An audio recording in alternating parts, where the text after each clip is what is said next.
the Nigerian government has kicked off a renewed campaign to address water contamination and poor sanitation. Hi, welcome to What's Happening. These are our top 10 stories countdown today. At number 10, Denmark is set to ban smartphones in schools under new legislation proposed by the country's education minister. The move comes after a Youth Wellbeing Commission recommended limiting smartphone use for children aged 13 and older. The aim is to improve focus and reduce distractions among students.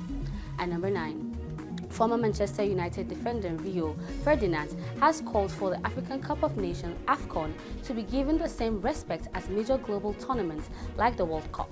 His comments follows those of Jamie Carragher, who suggested that Mohamed Salah's participation in AFCON could hinder his chances of becoming the best player in the world. Ferdinand disagrees, advocating for greater recognition of the tournament's importance. At number 8, a fire broke out of the Ladipo market in Lagos on Tuesday, destroying goods worth millions of naira. Dr. Olufemi Okesanitola, Permanent Secretary of the Lagos State Emergency Management Agency, confirmed the incident in a statement, revealing that emergency calls were received at 12:09 a.m. The agency responded swiftly to the distress signals, though the full extent of the damage is still being assessed. At number 7, the Nigerian Maritime Administration and Safety Agency has pledged to make the maritime sector more competitive and attractive to investors. During a visit from the Nigerian Merchant Navy Officer and Water Transport Senior Staff Association, NIMASA's Director General Dr. Dayo Mobiriola highlighted efforts to increase Indigenous involvement in the industry. These plans are being spearheaded by the Minister of Marine and Blue Economy, headed by Adeboyega Oyetola. At number 6, the Edo State Governor Monday Okpehbolo has condemned the recent attacks in the state, which have resulted in the death of 24 people. The violence began with a clash between cocoa farmers and alleged produce thieves in Belemoting, Abia, southwest local government area, which initially claimed 22 lives, according to the governor, much higher than the 7 reported by the police. The governor has called for urgent actions to address the situations.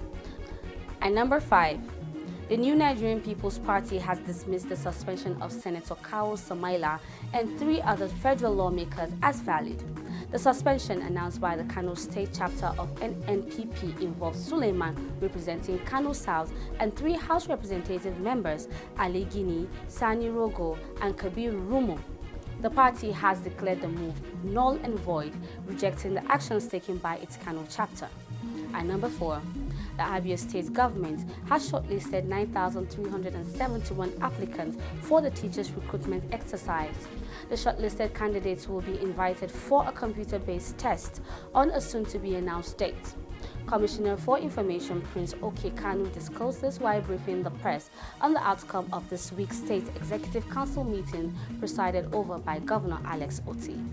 And number 3, the United States of America has released a list of eligible countries for its 2025 visa waiver program. Among other African countries, Nigeria, South Africa, and Ghana are not listed in the new visa waiver program for 2025 as the country introduces policy updates on permit privileges, eligibility, and others. The U.S. Department of State recently announced the 2025 visa waiver program update, featuring a revised list of eligible countries and new travel policies. At number 2, the magistrate court sitting in Sabo Yaba area of Lagos has freed Abdulaziz Fashola, popularly known as Naira Marley, and music promoter Samson Balogun Elutu, also known as Sam Larry, about the case of the demise of Aloba Oladijimeji Ire-Olua, also known as Mohbad. Magistrate Ejiro Kubenji, who read and implemented the legal advice of the Directorate of Public Prosecutions, Lagos, said that they had no case to answer. And at number 1, the Nigerian government has kicked off a renewed campaign to address water contamination and poor sanitation, with over 25% of the population still relying on unsafe water sources. Speaking at the first annual Water Quality Conference in Abuja, Minister of Water Resources and Sanitation, Engineer Professor Joseph Telumun Utsef, stressed the urgency of tackling the nation's water crisis. He called the situation a major public health emergency that demands immediate actions. That's all for today. See you next time on What's Happening.